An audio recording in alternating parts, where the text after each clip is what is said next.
vous l'avez dit, on parle de la multiplication des délits et des refus d'obtempérer. La délinquance est-elle devenue incontrôlable? Brice Hortefeux est avec nous, merci monsieur le ministre d'être avec nous. On va en parler parce que ce week-end encore, et ces dernières semaines, de nombreux cas de refus d'obtempérer ont émergé dans l'actualité. Un policier dans le coma après un refus d'obtempérer à Damary-les-Lys le 27 août. Un policier blessé au genou lors d'un refus d'obtempérer à Bordeaux le 27 août aussi. 2 policiers blessés alors qu'ils tentaient d'interpeller un adolescent de 15 ans qui refusait d'obtempérer à Cannes. L'affaire Éric Comines. Et en plus, on a eu aussi Grenoble, cet agent municipal tué pour s'être opposé à un délit de fuite. Et le suspect est, lui, toujours en fuite. C'est un truc de fou. Et je voudrais qu'on revienne quand même sur ce qu'a dit Éric Piolle, un maire de Grenoble. Personne n'est à l'abri d'une balle perdue dans les règlements de compte. C'est notre peur quotidienne. Écoutez, là, c'est quand même... Excusez-moi, monsieur d'Artigol. Voilà. Mais Cyril, je ne suis pas d'accord avec l'ensemble de l'intervention d'Éric Piolle, mais il faut lui reconnaître une chose. Cette phrase a été prononcée quand une question lui a été posée sur les règlements de compte dans sa ville, où il a évoqué les trafics d'armes, mais elle n'a pas été prononcée concernant le cas précis de cet agent de la propreté urbaine et de ce qui s'est passé. Cela ne veut pas dire qu'il n'y a pas des maladresses, et plus que ça dans son expression, mais on ne peut pas lui faire ce procès sur la balle perdue concernant ce qui s'est passé. Il l'a même dit, ce n'est pas le sujet. Alors Olivier, sur le cas précis, il a parlé d'accident. Il a parlé d'accident. Je parle de balle perdue. Oui, mais moi je parle, puisque tu dis qu'il est maladroit, effectivement, je prends un autre exemple. Comment peut-on parler d'accident quand un homme ouvre volontairement le feu sur quelqu'un qui venait en plus porter secours suite pour le coup, un accident de la route? Mais là, il parlait sur le fait d'ouvrir le feu. Ouvrir le feu, c'est tout sauf un accident. Vous êtes descendu à bout portant, c'est tout sauf un accident, ça s'appelle un meurtre. Il a parlé aussi d'homicide, il a parlé aussi de meurtre atroce. Il est mal à l'aise sur les sujets d'insécurité. Moi, ce que je sais, c'est que dans ces moments-là, la parole publique doit être très claire. J'ai une petite question, moi, Olivier d'Artigol.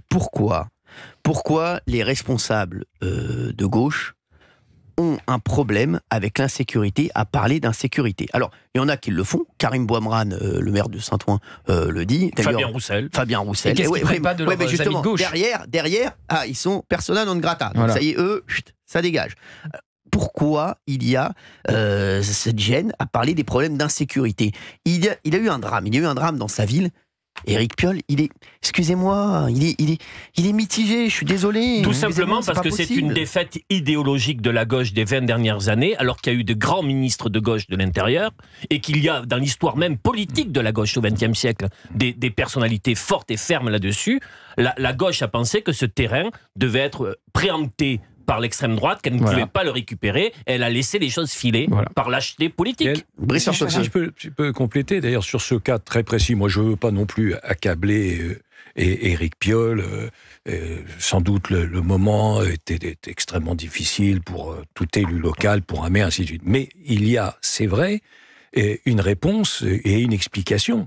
L'explication, elle est totalement idéologique. La mairie de Grenoble refuse que la police municipale soit armée. La mairie de Grenoble refuse la vidéoprotection. La mairie de Grenoble refuse qu'il y ait des initiatives qui soient prises d'un certain nombre de logements sociaux. Et c'est malheureusement un exemple d'aveuglement idéologique qui a perduré. Et donc... Le mot accident était une erreur. Ça peut arriver. C'est pas moi qui donnerai des leçons parce qu'il m'est arrivé de sortir des choses qui étaient honnêtement pas très habiles. Mais c'est sur le fond. Sur le fond, la mairie de Grenoble est incapable de réagir contre ces évolutions de la délinquance. Voilà. Brice Hortefeux, on a l'impression, vous étiez ministre de l'Intérieur, on a l'impression aujourd'hui que même les Français n'y croient plus, les Français baissent les bras, se disent de toutes les façons, aujourd'hui, les problèmes de délinquance, on n'arrivera pas à les juguler, et on le voit bien, il y a des drames tous les jours, on a l'impression que c'est devenu une fatalité. Est-ce que vous comprenez le désarroi des Français ? Parce que c'est une réalité. Vous savez, les chiffres sont utiles parce qu'ils permettent d'illustrer. Vous avez 363 000 coups et blessures volontaires par an, c'est-à-dire en gros quasiment 1000 par jour. Donc c'est une réalité. En termes de cambriolage, vous avez entre 150 et 200 000, je crois que l'année dernière c'était 177 000 cambriolages. Donc il y a d'un côté cet élément-là, Et de l'autre côté, les difficultés des services pour ce qu'on appelle élucider. Vous savez, qu'est-ce que c'est l'élucidation? C'est quand on identifie, on interpelle et on fait condamner. C'est ça. Bon. Et l'élucidation est très difficile. Je vous donne un exemple sur les cambriolages. Pas trop long, mais les cambriolages, aujourd'hui, vous avez à peu près 8% seulement des cambriolages qui sont élucidés. C'est-à-dire que 92% des gens qui rentrent chez eux, qui voient leur appartement cambriolé, ils ont vraisemblablement, ils se heurteront à l'impossibilité de savoir qui c'est. On sait généralement à peu près d'ailleurs les réseaux et ainsi de suite, mais après ça va pas plus loin. Et les homicides, il y a quelques années, quelqu'un qui commettait un meurtre, il était quasiment sûr d'être pris. Quasiment sûr. Ouais. C'était de l'ordre de 92-93% d'élucidation. Aujourd'hui, on est en baisse. Je pense qu'on doit être aux alentours de 80, mais en tout cas, c'est en baisse. Vous voyez ? Donc, il y a quand vous avez des auditeurs... C'est un problème d'effectif, c'est un problème... Alors, c'est un problème, ça peut être un problème surtout de moyens techniques. D'accord.